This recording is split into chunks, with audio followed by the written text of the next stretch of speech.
Today, I'm speaking with Liam Boogar-Azoulay, the Chief Revenue Officer at Scaleway. At the time of this recording, he was still the VP of Marketing and now the CRO, so congrats on the promotion, buddy. It's difficult to review the history of La French Tech without encountering Liam. He moved to Paris for love from Menlo Park in 2011 and hasn't looked back. He shares his formative upbringing in Silicon Valley. We discuss how his early days of writing about tech in France led to the emergence of Baguette, the original English language French tech blog.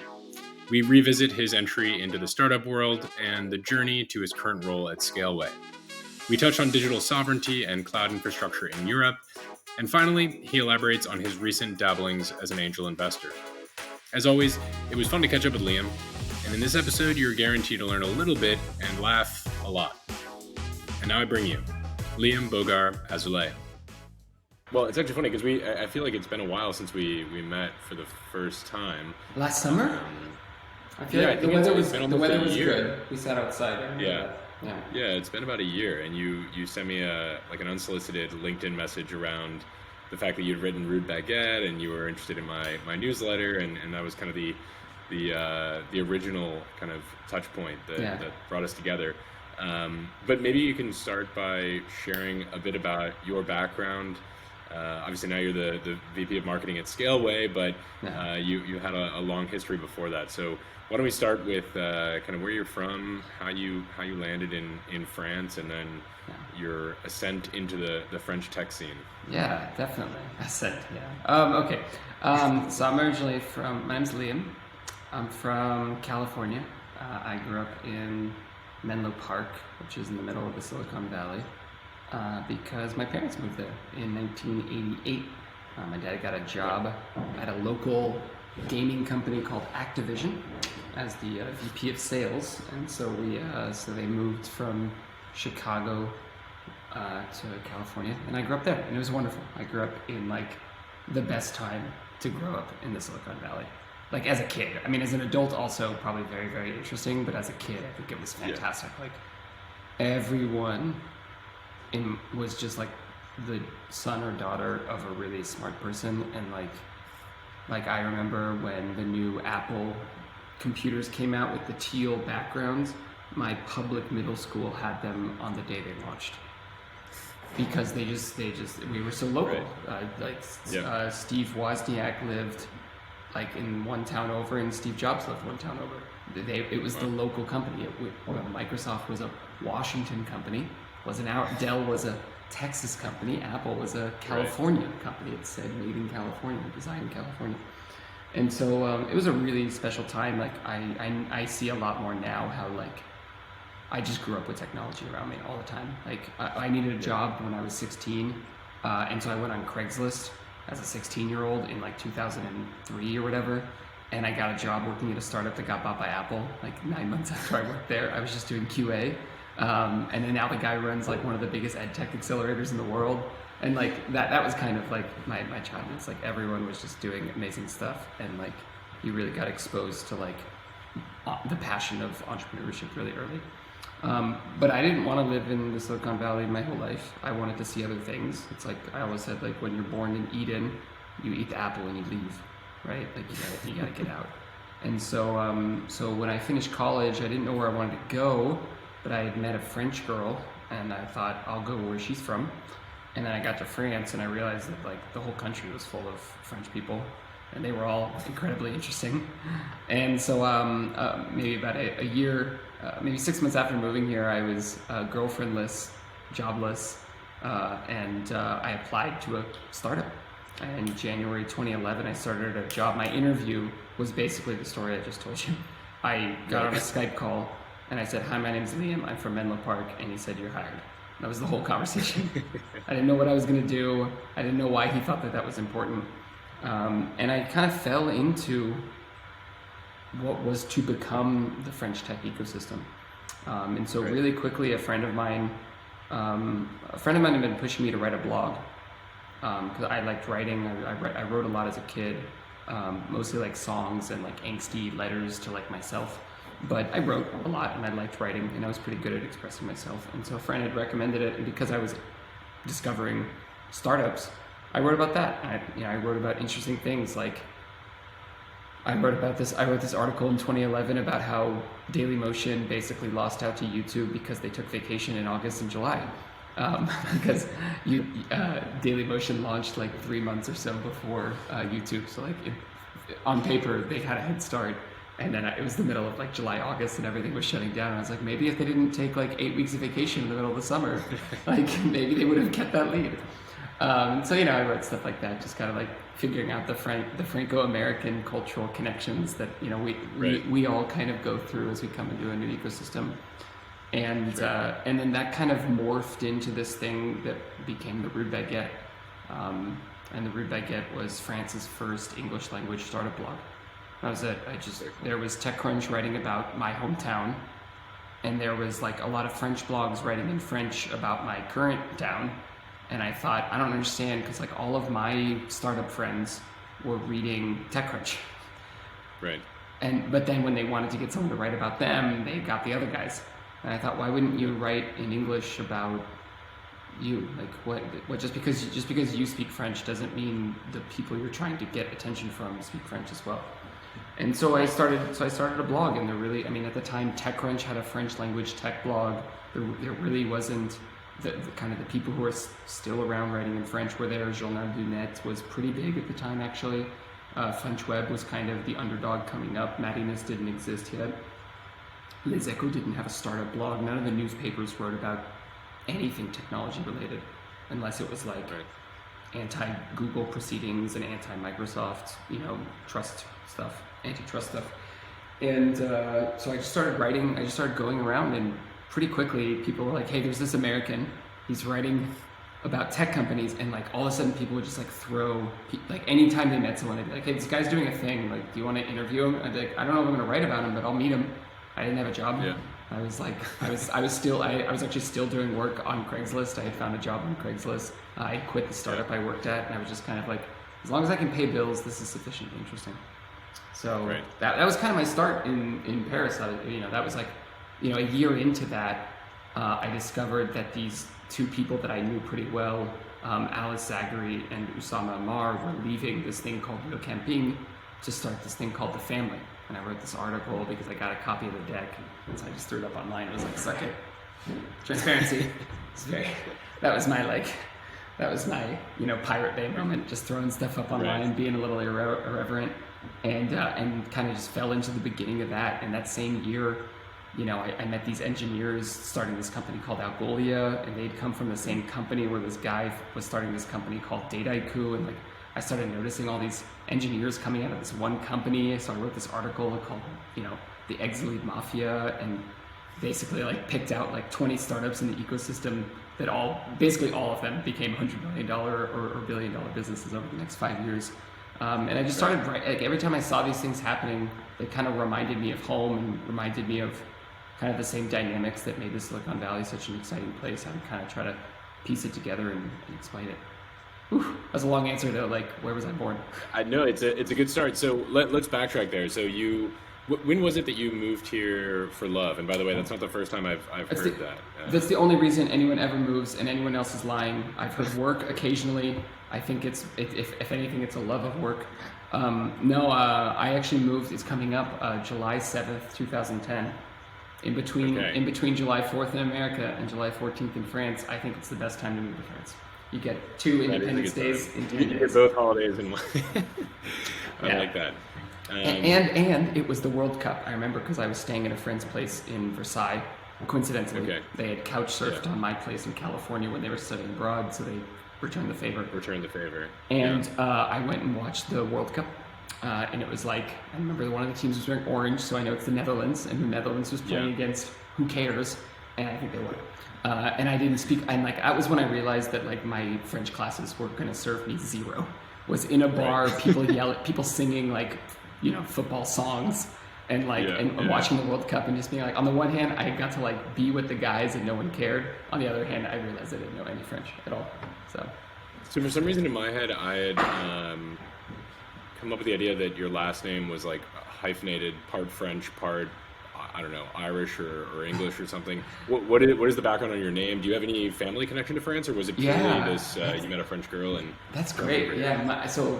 My name is great because I have changed my first name and my last name in my life. So I've invented my entire name. So some people know that my first name isn't actually Liam. Like on any identity papers, it's William. So I was born William Ellison Bogar. Bogar is my dad's name, obviously, and I was born in America. And that name, I found out only very recently after moving to Lille, is actually Flemish. And I actually have a colleague in Lille whose last name is Bogar, but spelled differently. It's Boegart, something like that. Okay. I changed my first name to Liam when Gmail launched in 2004. No joke. I got a Gmail address when it was in beta because Gmail used to be in beta. And my high school girlfriend at the time advised that I have my name, instead of being Will.Bogar, Liam.Bogar, because I was signing all the little writings I was doing as an angsty teen, Liam. Right. Because I thought the L looked prettier in cursive than the W. You know, you really got to think about these things. But my grandparents were born in Ireland, and Liam, so Liam was a name that I felt pretty attached to. Because of that, and I actually ended up getting Irish citizenship, and I actually live in, even to this day, I'm not a French citizen. I live in Europe as an Irish citizen. Love the European Union. It's fantastic. As am I, actually. That's another point of tangency we have. It's I mean, as are most Irish people living. Yeah, I guess so. The diaspora is strong. The diaspora is strong, and what's great is anytime you go back, they're totally cool with it. Like you go back, every time I go to Dublin, I'm going there in the fall. Again, I'm really excited to go back and see my family. I got cousins, and the whole family's still there. Yeah. They welcome you like you just went out to get a glass of milk. Even at the border patrol, I speak with this accent, and I give them an Irish passport, and they say "Welcome home," and I'm like, "That is extra special, buddy, extra special." But and then my last name is hyphenated because I got married in 2018 to a lovely woman that I met at a music festival in Paris 1 year after I moved to France, and her last name was Azoulay, and my last name is Bogar, and we hyphenated them because that way she stuck with me. Yeah, now it's okay. Very cool. Now I have the history, but I wasn't too far off. But for some reason, I worked it into my memory that you were people. French. Yeah, people often ask one because I think I don't have a terrible accent in French, so they're like, this guy must be part French, but not fully. They can hear it. They know it's off. Yeah. The only connection that I formally have to France is my mom's dad, so my Irish grandfather, who allowed me to get citizenship. He was a cook. And he came to Paris when he was like 16 to go to cooking school. And when he got back to Ireland, he said, "I can't do anything with this fucking cauldron." And he realized there was no, and so he moved to America. And literally the reason he moved to America was he was like, "I need to go somewhere where I can like do what I want to be doing," which is kind of cool. So that's my weird connection. All right, So you grow up in Menlo Park. You're getting kind of the full Wozniak jobs treatment. Your neighbors with would-be celebrities or nascent celebrities. Yeah. You fall in love. You move to France. You change your name a couple times. You kind of test out the waters in startups and freelancing, and then you turn back to writing, your first true love. Let's dig in a little bit around Rude Baguette. So it has kind of a famous or infamous history in the lore of the French tech ecosystem. Mm-hmm. You mentioned, actually the first time we spoke, I think you tweeted something along the lines of like my startup ROI blog was kind of like the 2022 version of Rude Baguette, except a little less rude. So maybe we can talk about kind of like the tone of voice that you took, how you approached the ecosystem, because back then the French tech ecosystem was, some would argue non-existent or barely existent. So how did you take, like, what was your process in finding things to write about?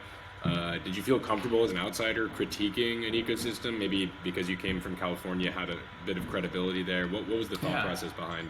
Yeah, like most white men, I had the confidence of someone who had absolutely no skill set in what they were doing. Okay, so like last question first. You get an insane amount of, even today, I meet with Americans all the time. They're like, I'm thinking about moving to Paris. You think I can find a job? I'm like, yeah, of course you can. You're American. Like every single person is looking for you right now. Like, they're trying to understand you. They're trying to sell you. They're trying to be you. You can do anything you want. Even French people who go and live in California have an easier time getting a job than other French people. Like, it doesn't even matter what you did. You could have gone there to be a baker. You come back, they're like, were you baking for venture capitalists? Come here. You know? So no, I mean,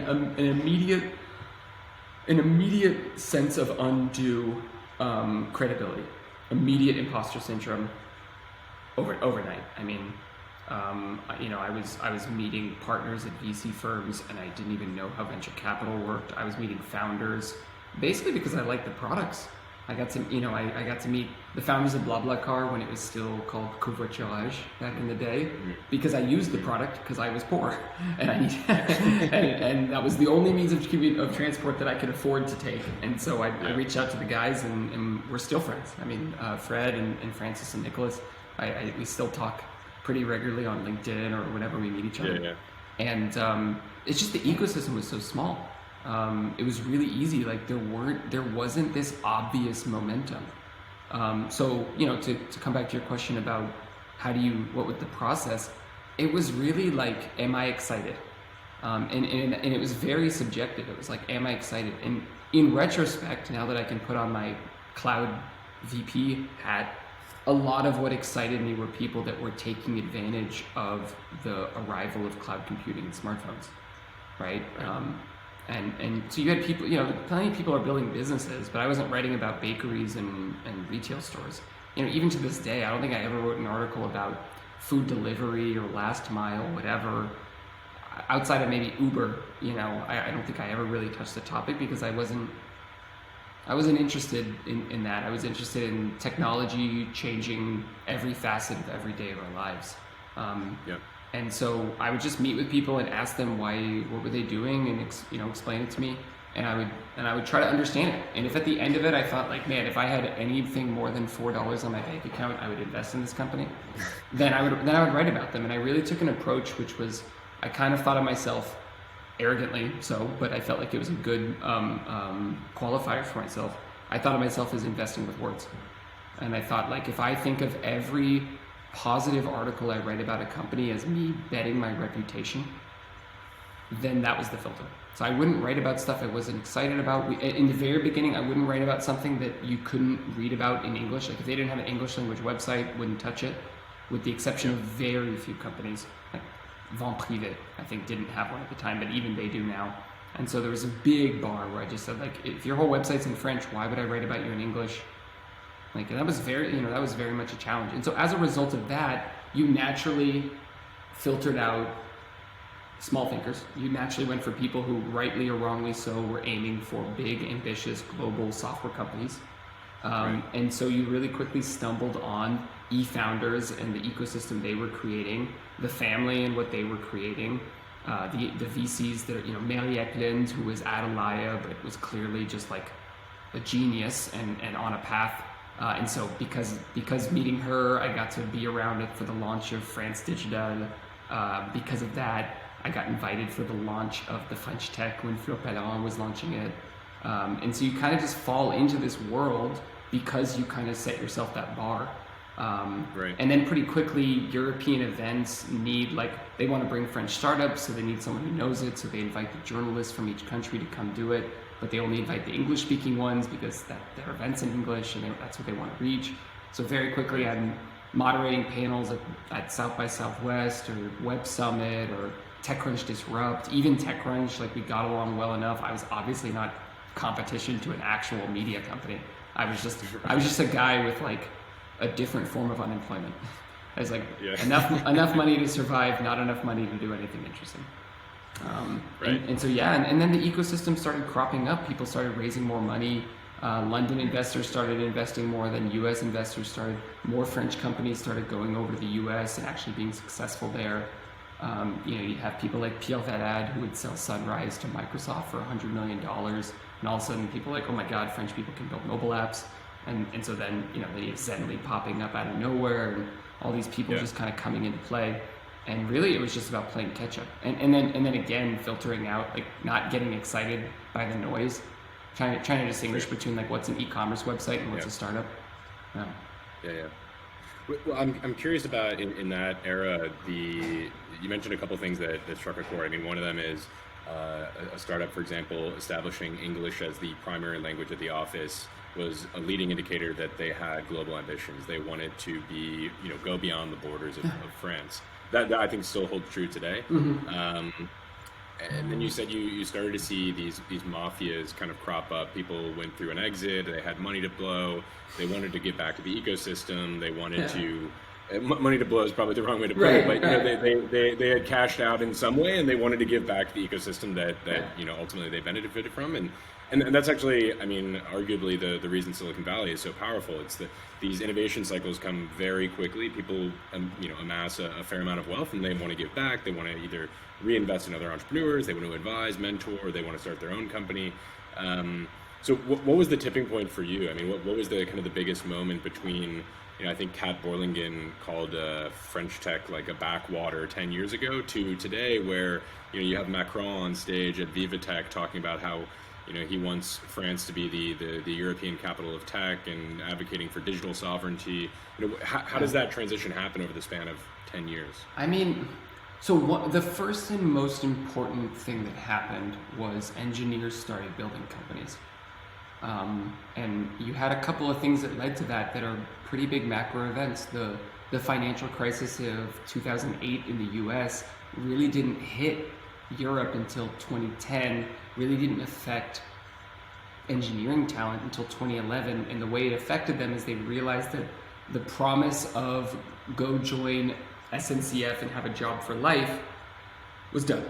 And so that was really clear. So, Hollande struggling to, negotiate with unions and kind of all the promises of socialism from the 20th century kind of crumbling under internationalization and the arrival of the internet, I think sent a really strong signal, and people could see people like them starting businesses. And you see this guy Zuckerberg, and he's 25 and he's a billionaire, and you're like, I could have dropped out of school too.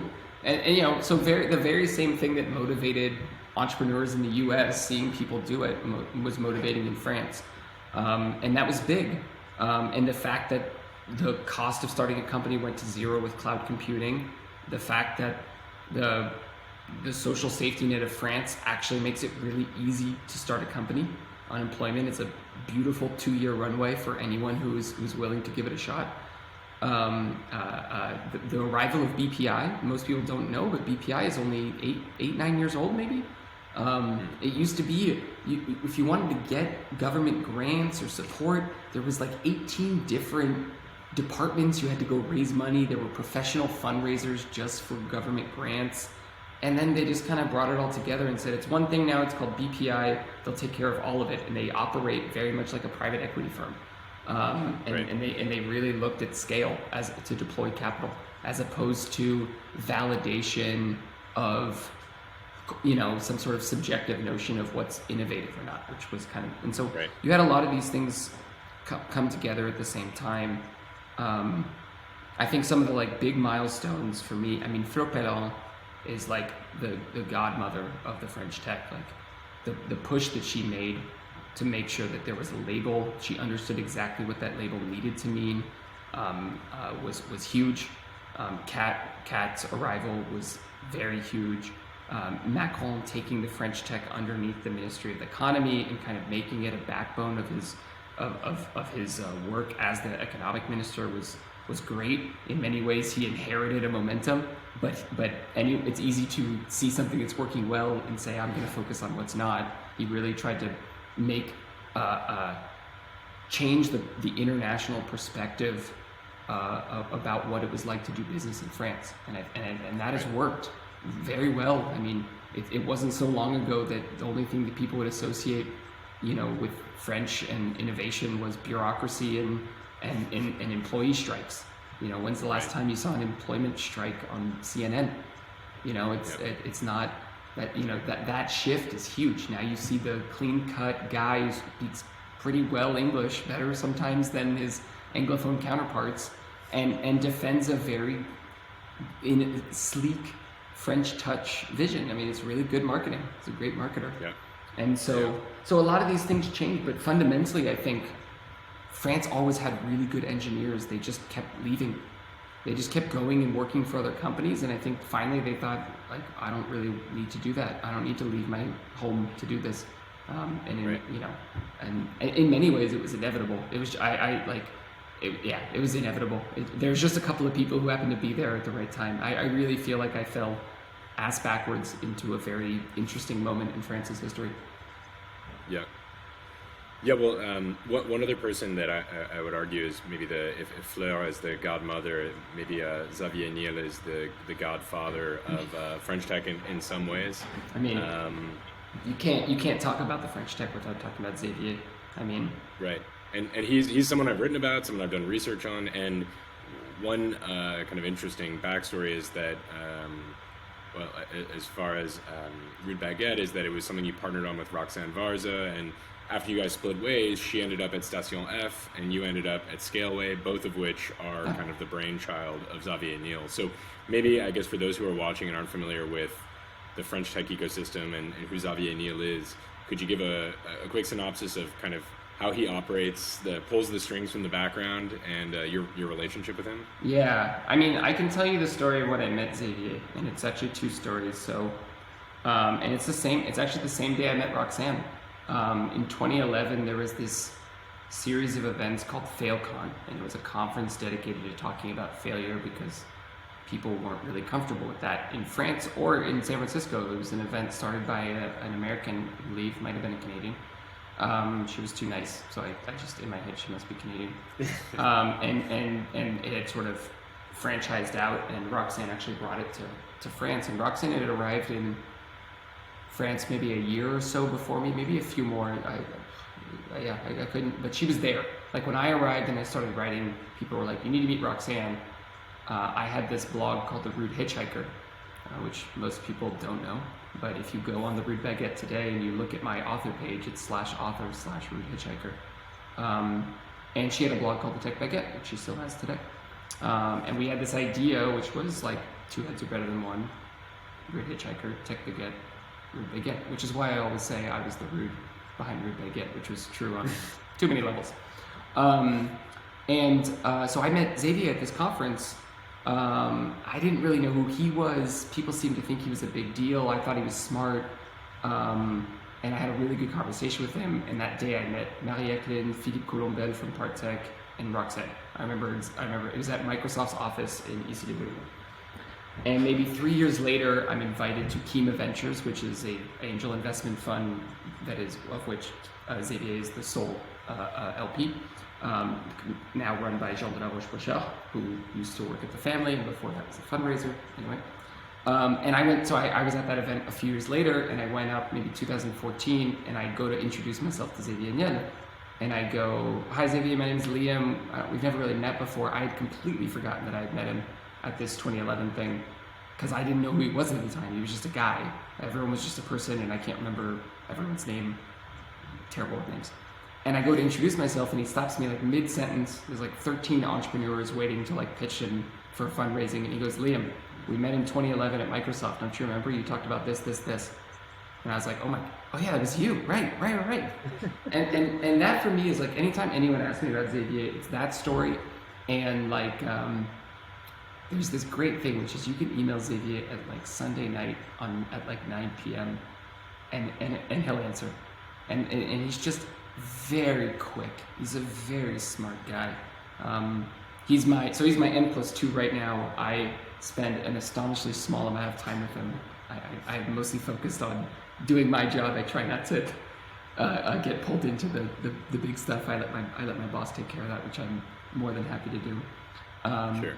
But you know, Xavier's just, he's got a really good vision. He understands how to make big bets.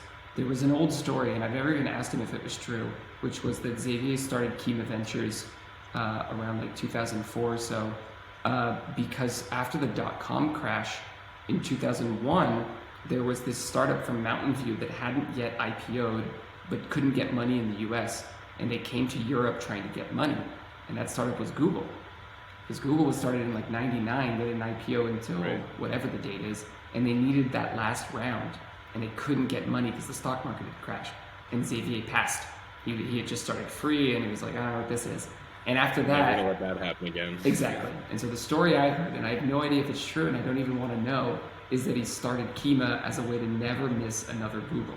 And that's kind of Xavier's, like, the whole thing. Like, start the biggest incubator so that the next Google has to come through it. Start a school so that the next, Larry is gonna come through, right? Or Serge, right? Like, or Sergey. Like everything he does is really this like big picture, like building a net big enough that it has to capture value. And that for me is like, and when you talk with him, it's really like, he's just so quick. Like he's got this mental model, and it's great because he's got this, he hates slides and he hates data.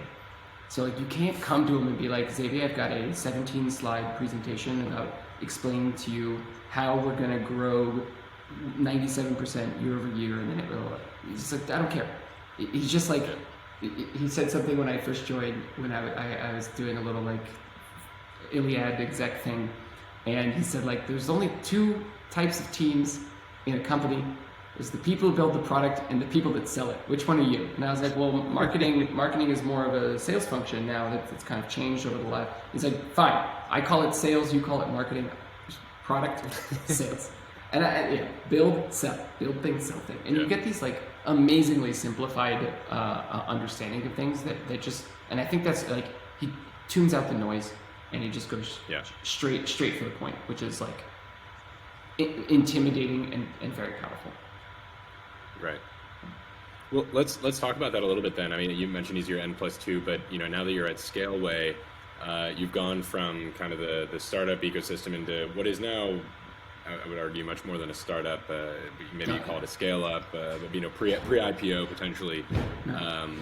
Can you tell me about, well, first of all, I mean, maybe for people who aren't familiar, Scaleway is kind of like the server infrastructure for Europe, as it were, kind of the AWS of Europe, and that's also a very important point from like a national, I don't know if it counts as like a defense strategy, but Macron has talked quite a bit about digital sovereignty. I'm sure that's something that comes up in internal meetings. So can you talk about like the importance of having big data infrastructure organizations housed in Europe, why that's important, and then from your perch as kind of the marketing executive there, how does that filter into your messaging, your day-to-day, the strategy that you employ? Yeah, I mean, that's a big topic. So let me do my best. So you describe Scaleway as well as I would like anyone to describe Scaleway. 100 years ago, 100% of the car manufacturing happened in Detroit, Michigan. That's never going to happen again. Now there's great car companies in France and Germany and Korea and South Korea and Japan and Russia and everywhere, right? 10 years ago, 100% of cloud computing companies were based in California and the West Coast and or Seattle, right? That is changing. Today there are 7 cloud infrastructure companies in the world that do more than $1 billion in revenue. 5 of them are American, 2 of them are Chinese. That's it. That is according to Gartner, and they tend to know what they're talking about. There will inevitably be a European player. There needs to be. It's good for the market. It's healthy to have competition. It's not good when you don't have competition, less choice. Generally, the consumer doesn't benefit from a lack of choice. And also, technology has become a proxy for societal values. We've seen it with social networks. We've seen it with GDPR and customer data consent. And Scaleway is an attempt at building what Europe believes in terms of building cloud infrastructure. It's not easy to build a cloud provider. We're a 20-year-old company. We've been doing this for a long time. We've been doing it under the radar for a long time, and as a subsidiary of Iliad, the company that Xavier owns, actually.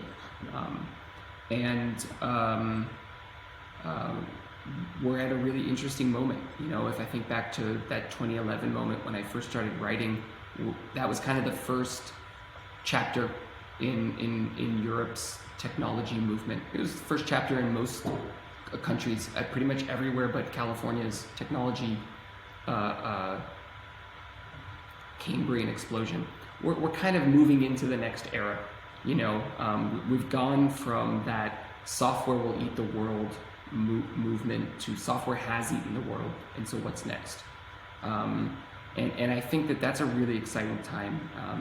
And so we spend an awful lot of time thinking not about how do we make sure that the biggest company in the world today use Scaleway instead of anyone else, but about the companies that are being started today in Station F, in the family, in Y Combinator, in someone's garage, in the suburbs of Marseille, and we think about what do those people need today? And Scaleway is an attempt to build exactly what European startups need to build amazing businesses. And there's something that's really incredible about I talked about English as the filter because it meant that they were thinking about going to the US. It wasn't we speak English to go to Germany and Europe. It was because the last generation of startups believed that if you wanted to build a unicorn, a billion-dollar business, you needed to go to the US. And if you wanted to go to the US, you're going to need US cloud infrastructure. And so for most of the French Tech 120, Europe's top 100 startups, no brainer. They're on one of the three single cloud providers, Amazon, Google, Microsoft. However, if you look at their go-to-market, Lydia, Allen, Doctolib, Cityscoot, these companies have no presence in the US, no business, no customer base over there. So they have no value add of having the single largest line item in any of their tooling budget be for a company whose engineering team and expertise is 9 hours of time zone away. Especially because the vast majority of what we're doing is a commodity. And this is where sovereignty becomes really interesting, is there are really two arguments around why digital sovereignty is important. Number one is the spooky CIA one. And I don't really like it that much as an American because I think people overestimate how smart the American public servant is. But that's fine, which is there are laws that allow the U.S. intelligence agency to go into U.S. companies and get anything they want, even if it's not located in the U.S. So if you have any customer data on a U.S. provider, theoretically, it is not safe. Doesn't matter how encrypted it is. It doesn't matter. We already know that the U.S. intelligence agencies are much better than what consumer and business grade encryption can protect. The spooky, scary theory doesn't really go with me, but for some of our customers, for a lot of startups, their customers care. So it's not about startups caring about the spooky CIA man fear. It's about the fact that when they go to sell, you sell for irrational reasons. You buy for irrational reasons. As a marketer, I already know that. And those people are buying, they want to buy something that is safe. And in their mind, they've decided that there is a spooky CIA man and they don't trust it. And they don't trust Amazon, Google, Microsoft, that anti-US sentiment that's much bigger since 2016 doesn't seem like it's going anyway. And that's one argument. So we spend a lot of time being a proxy for our customers to say, don't worry, it's here. You're here, you're with Europeans, they're down the street, they drink espresso just like you, it's fine, and that's nice. The other one that I think is more interesting is what we've seen in the energy crisis in 2022.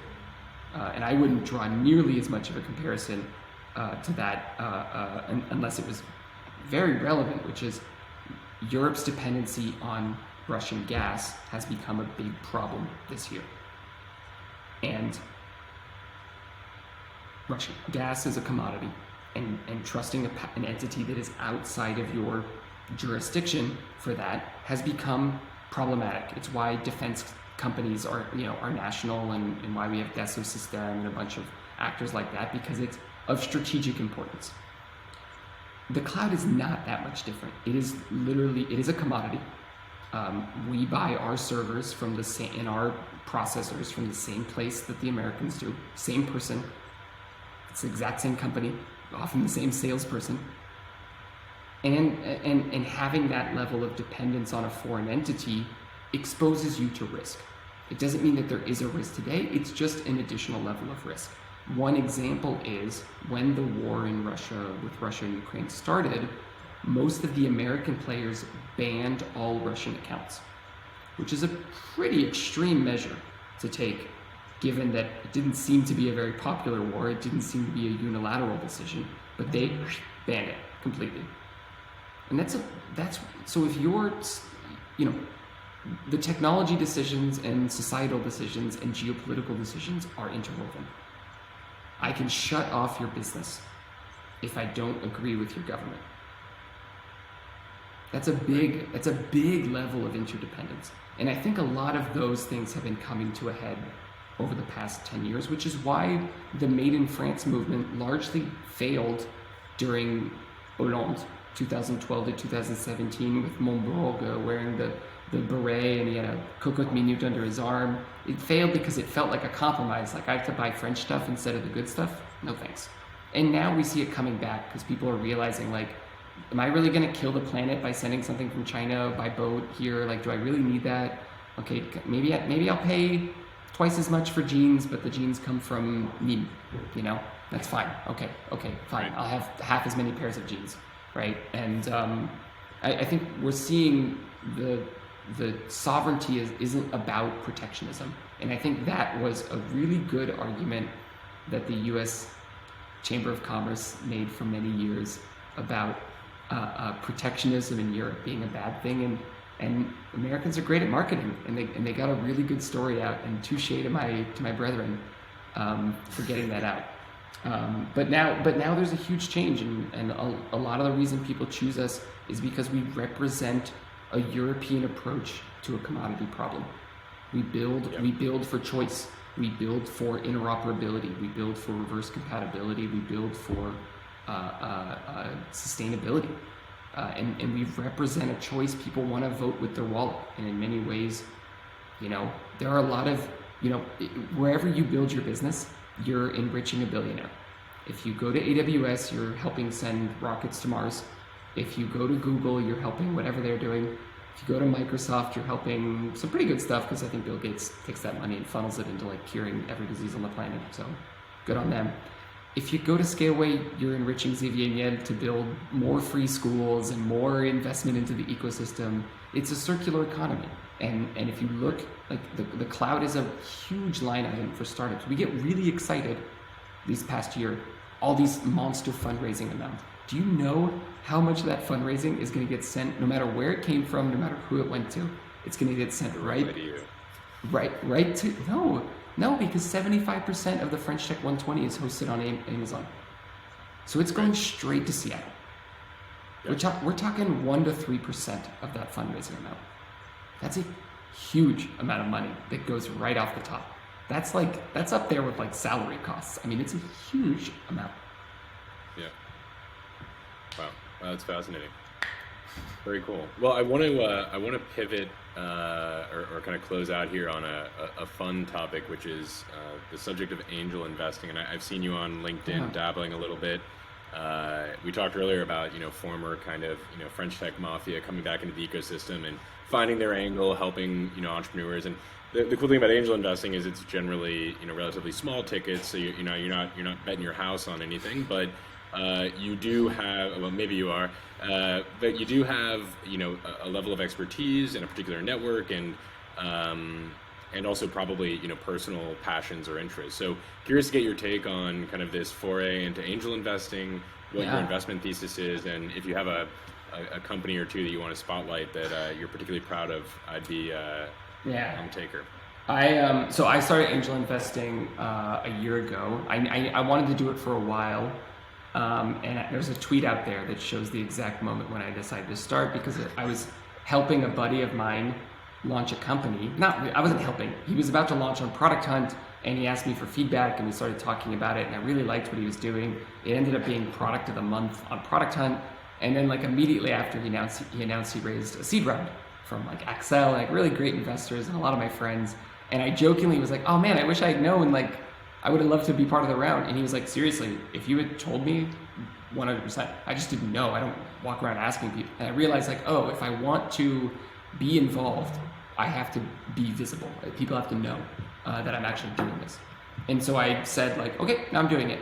And like immediately after that, a bunch of companies that I had spent time with started reaching out. So the first company I invested in, Covery, is a developer tools company that actually partners with Scaleway. It was a complete coincidence. I signed the investment check at the same month that I signed the employment check. I had no idea. I was more interested in how they were competing with Heroku. And we had met when they went through Techstars. I'd been a mentor at Techstars for a couple of years, and I was probably the only mentor that cared about developer tools. So I really liked what they were doing, and I worked for developer tools. I work in the ecosystem, and I honestly I really like the CEO. The rest of the team is super solid, and you need that. But Romaric gets developer marketing in a way that most engineer CEOs don't. And I'd seen that in the past. I've met a lot of engineering CEOs at developer tools company, and the difference is always whether they understand marketing to developers. And Romaric is fantastic at that.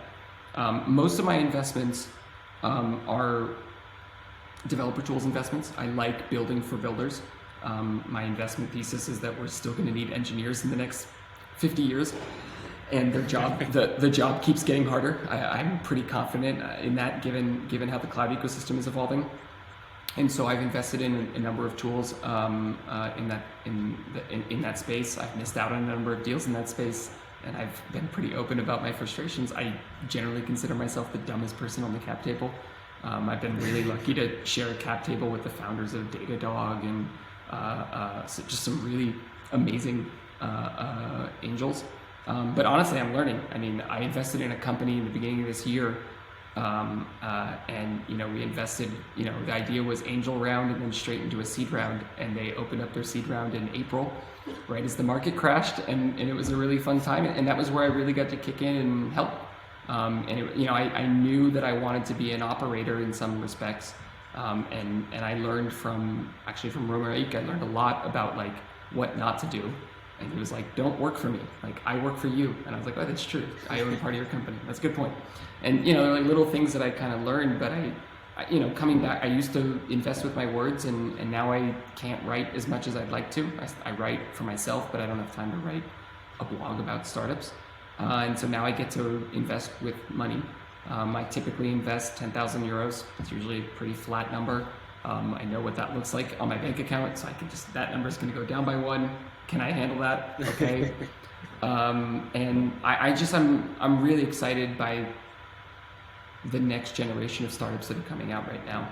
My second investment was in a really good friend of mine that I've known for a decade. I watched him work for a rocket internet startup. I watched him start his first company and sell it to Hired, Corentin.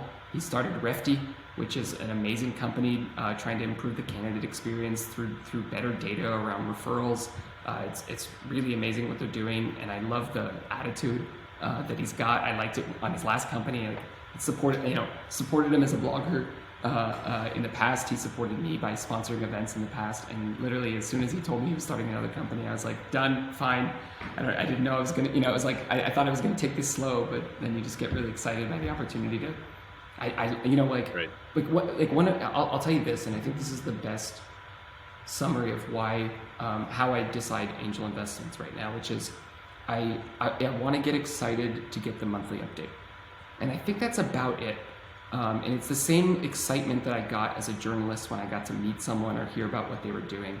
And I get monthly updates for every one of my companies, and I will read it Sunday night in bed. I will pore over it, and I will look like, oh, okay, that's where they're at. Okay, oh, that's what they do. Oh, interesting. They're seeing that in the market, and you get smarter as an executive by seeing how early stage companies are struggling, and by seeing what kind of help they need. So, when they start hiring, I'm sending them candidates whenever I can. I have friends that reach out and want to work in early stage startups and get in early, and I try to send them through. When they want exposure, I try to introduce them to whoever, my network is their network.